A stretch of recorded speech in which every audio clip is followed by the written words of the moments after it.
हमने अपने last video में आइंस्टीन के जनरल थ्योरी ऑफ रिलेटिविटी के बारे में बात किया था। हमने उसने कुछ महत्वपूर्ण तथ्यों को जाना था कि कैसे न्यूटन की कुछ थ्योरी को आइंस्टीन ने रिजेक्ट किया और उसके बाद उन्होंने 1912 में एक नई थ्योरी प्रेजेंट की, जिसे हम जनरल थ्योरी ऑफ रिलेटिविटी के नाम से जानते हैं। ये थ्योरी आइंस्टीन ने उस समय की थी जब वो एक क्लर्क की तरह काम कर रहे थे स्विट्जरलैंड के पेटेंट ऑफिस में।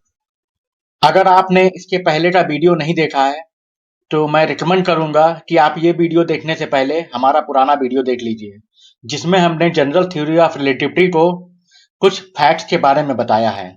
आज के वीडियो को देखने समझने के लिए आपको उन सारे फैक्ट्स की जरूरत पड़ेगी। आज हम जनरल थ्योरी ऑफ रिलेटिविटी के कुछ फैक्ट्स को डिटेल में समझेंगे। उनमें से एक है टाइम डायलेशन और दूसरा है लेंथ कॉन्ट्रैक्शन। आज भी आइंस्टीन को दुनिया का सबसे बड़ा जीनियस और सबसे बड़ा वैज्ञानिक माना जाता है। इसका कारण यह है कि आइंस्टीन ने दुनिया को बिल्कुल अलग नजरों से देखा। उन्होंने दुनिया को उस तरह नहीं देखा जैसे कि बाकी साइंटिस्ट देखते हैं। उन्होंने दुनिया को इस इमेजिनेशन की नजर से देखा और ऐसी ऐसी थ्योरी प्रेजेंट की जिसके बारे में लोग कल्पना तक नहीं कर सकते थे। आज भी बहुत सारे लोग इस पर विश्वास नहीं करते। आइए समझते हैं जनरल थ्योरी ऑफ रिलेटिविटी के कुछ फैक्ट्स के बारे में। आइंस्टीन ने हमें जनरल थ्योरी ऑफ रिलेटिविटी में बताया था, उसका पहला सिद्धांत ये था कि लाइट की स्पीड कभी भी चेंज नहीं होती है। किसी एक इनर्शियल फ्रेम में लाइट की स्पीड हमेशा सेम रहती है, चाहे आप किसी भी फ्रेम ऑफ रेफरेंस से देखें। अगर आप अब भी नहीं समझ पाए तो इसको इस तरह समझें कि आप लाइट को किसी भी फ्रेम से मेजर करें, उसकी स्पीड हमेशा ही सेम रहेगी। लाइट की स्पीड कभी भी चेंज नहीं होती है। यही बेसिक सिद्धांत है general theory of relativity. General theory of relativity का दूसरा सिद्धांत ये था कि कोई भी चीज इस ब्रह्मांड में ना तो पूरी तरह स्थिर है ना तो पूरी तरह चल रही है। इसका मतलब ये है कि कोई भी चीज चल रही है या स्थिर है, ये डिपेंड करता है आप किस फ्रेम ऑफ रेफरेंस से देख रहे हैं। चलिए इसको एक एग्जाम्पल से समझते हैं। आप ऐसा सोचिए कि आप एक ट्रेन के अंदर बैठे हैं। जब तक हम ट्रेन के अंदर बैठे रहते हैं तब तक हमको यह लगता है जैसे कि हम स्थिर हैं, हमारी सीट भी स्थिर है। लेकिन अगर हम खिड़की खोल के बाहर देखें तो हमें ट्रेन के बाहर की हर एक चीज पीछे की दिशा में भागती हुई दिखाई देती है। तो हमें ऐसा प्रतीत होता है कि हम स्थिर हैं और बाकी सारी चीजें पीछे की तरफ मूव कर रही हैं। लेकिन सच में ऐसा नहीं है, क्योंकि हम ट्रेन में बैठे हैं और ट्रेन एक गति से मूव कर रही है। क्योंकि हम ट्रेन के फ्रेम ऑफ रेफरेंस में बैठे हुए हैं, इसे इसलिए हमें ऐसा लगता है कि हम नहीं चल रहे हैं और हमारे बाहर की चीजें उल्टी दिशा में भाग रही हैं। लेकिन अगर सच में देखा जाए तो ऐसा नहीं है। हमारी ट्रेन आगे की तरफ चल रही है, इसीलिए हमें बाहर की चीजें पीछे की ओर भागती हुई दिखाई दे रही हैं। इसी को रिलेटिव मोशन कहते हैं, सापेक्ष सिद्धांत।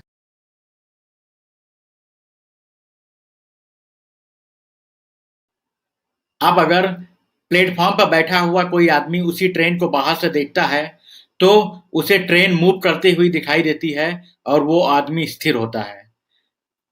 क्योंकि यहाँ आदमी प्लेटफॉर्म में बैठा है और उसका फ्रेम ऑफ रेफरेंस प्लेटफॉर्म है, उसे ट्रेन आगे जाते हुई दिखाई देती है। लेकिन अगर हम जो ट्रेन के अंदर बैठे हुए हैं, अगर हम उस आदमी को देखें तो वो आदमी भी हमें पीछे की तरफ चलता हुआ दिखाई देता है। अगर आप अब भी नहीं समझे हैं सापेक्ष गति को, तो हम इस उदाहरण से समझ सकते हैं। मान लीजिए कि आप अपने कमरे में सो रहे हैं। अगर आपसे कोई पूछे कि आप चल रहे हैं या सो रहे हैं, तो आप बोलेंगे कि हम स्थिर हैं, क्योंकि मैं अपने बेड पर सो रहा हूं। लेकिन असल में देखा जाए तो हम जिस पृथ्वी पर रहते हैं वो पृथ्वी लगातार घूम रही है। तो इस तरह से हम भी पृथ्वी के साथ लगातार घूम रहे हैं। जनरल थ्योरी ऑफ रिलेटिविटी का अगला सिद्धांत ये है कि law of physics will apply same in all the universe. इसका मतलब ये है कि फिजिक्स के लॉ सेम तरह से पूरे ब्रह्मांड पे लागू होते हैं। आप चाहे किसी भी फ्रेम ऑफ रेफरेंस से देखें, भौतिकी के लॉ सेम तरह से काम करते हैं, हर एक, चाहे वो प्लैनेट हो, चाहे वो छोटा सा मोशन हो। जनरल थ्योरी ऑफ रिलेटिविटी में आइंस्टीन ने हमको ये बताया कि समय सबके लिए समान गति से नहीं चलता है। हालांकि न्यूटन ने इसके बारे में कुछ डिटेल में नहीं बताया था, लेकिन आइंस्टीन ने बाद में ये प्रूव किया कि समय अलग अलग लोगों के लिए अलग अलग फ्रेम ऑफ रेफरेंस में अलग अलग गति से चलता है। आपके लिए समय कितनी तेजी से चलेगा या कितना धीमे चलेगा, ये डिपेंड करता है आप किस गति से मूव कर रहे हैं। समय के इस अनियमित व्यवहार को टाइम डायलेशन कहा जाता है। आइए समझते हैं टाइम डायलेशन क्या है और ये क्यों होता है। ये एक रॉकेट है। इस रॉकेट के अंदर एक घड़ी रखी हुई है। अभी ये रॉकेट स्थिर है पृथ्वी पर। बाहर एक ऑब्जर्वर इसे देख रहा है। इस रॉकेट के अंदर दो पॉइंट हैं जिनके बीच की डिस्टेंस एल है। क्योंकि रॉकेट मूव नहीं कर रहा है, तो लाइट को पॉइंट ए से पॉइंट बी जाने में एल डिस्टेंस दूरी करनी पड़ेगी और पॉइंट बी से वापस ए आने में 2l डिस्टेंस दूरी कवर करनी पड़ेगी। ये डिस्टेंस वो स्मॉल टी। क्योंकि रॉकेट मूव नहीं कर रहा है, लाइट स्ट्रेट लाइन में मूव कर रही है और लाइट को पॉइंट ए से पॉइंट बी और बी से अगेन ए आने में 2l डिस्टेंस दूरी तय करनी पड़ रही है। तो अगर हम टाइम को यहाँ पे मेजर करें तो time equal to distance by velocity, तो हम कैलकुलेट कर सकते हैं टाइम यहाँ पे 2l/c होगा।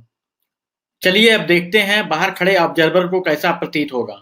बाहर खड़ा हुआ ऑब्जर्वर ये देखेगा कि रॉकेट के अंदर लाइट को स्ट्रेट लाइन में मूव कर रही है, जो कि 2l डिस्टेंस मूव करके बी से ए से बी जाती है।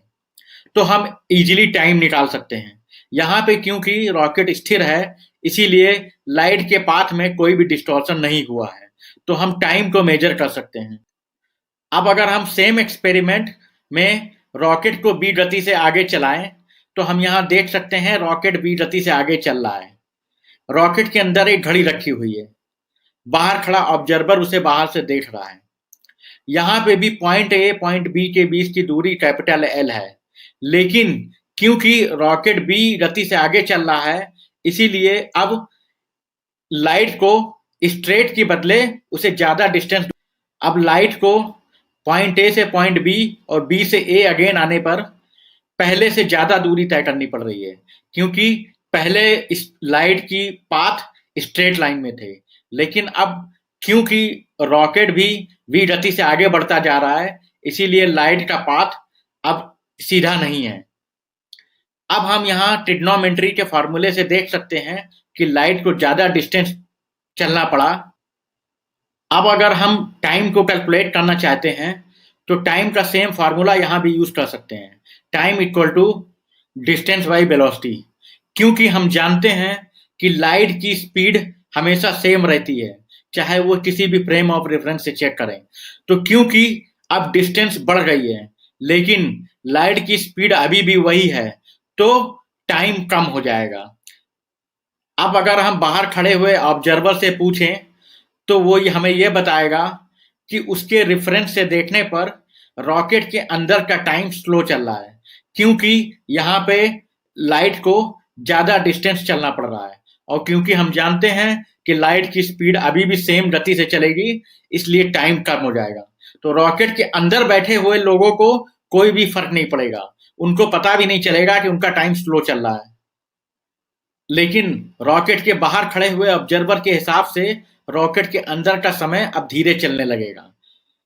तो हम ऐसा मान सकते हैं कि सपोज ये रॉकेट 1 साल बाद जब वापस आएगा, तब तक ऑब्जर्वर के 3 या 4 साल बीत चुके होंगे। क्योंकि रॉकेट के अंदर का समय धीरे चल रहा है, तो रॉकेट को 1 साल लगेगा, लेकिन जब रॉकेट वापस आएगा 1 साल बाद, तो बाहर 3 साल बीत चुके होंगे। इस एक्सपेरिमेंट से आइंस्टीन ने हमें यह बताया कि समय एब्सोल्यूट नहीं है, मतलब समय की गति सबके लिए समान रूप से नहीं चलती है। आप जितना ज्यादा लाइट की स्पीड के करीब मूव करेंगे, उतना ही गति समय की आपके लिए कम हो जाएगा, आपके लिए समय धीरे चलने लगेगा। और अगर आप लाइट की स्पीड को अप्रोच करने लगेंगे, तो समय आपके लिए बहुत ही धीरे चलने लगेगा। जनरल थ्योरी ऑफ रिलेटिविटी में इसी सिद्धांत को टाइम डायलेशन कहा जाता है। आज से 100 साल पहले ही आइंस्टीन ने अपना जनरल थ्योरी ऑफ रिलेटिविटी में ये बात साबित कर दी थी, लेकिन उसे हमें प्रैक्टिकल रूप से समझने में काफी टाइम लग गया, क्योंकि जब आइंस्टीन ने ये थ्योरी पेश की थी तब हमारे पास एटॉमिक क्लॉक नहीं थी। लेकिन 1970 में जब हमने एटॉमिक क्लॉक का आविष्कार किया तो ये पूरी बात पूरी तरह साबित हो चुकी। जब वैज्ञानिकों ने दो एटॉमिक क्लॉक को अलग अलग जगह पर अलग अलग सैटेलाइट में रखा तो उन्होंने देखा कि दो एटॉमिक क्लॉक में बहुत ही माइनर डिफरेंस आ गया, उनके टाइम में डिफरेंस आ गया, और जो टाइम में डिफरेंस आया था उसको इस फॉर्मूले से कैलकुलेट किया गया तो वो एग्जैक्टली सेम आया। इससे ये सिद्ध हो गया कि आइंस्टीन की थ्योरी सही थी। इसी को टाइम डायलेशन कहा जाता है। दोस्तों, अगर आपको ये वीडियो अच्छा लगा तो इसे शेयर करना ना भूलें।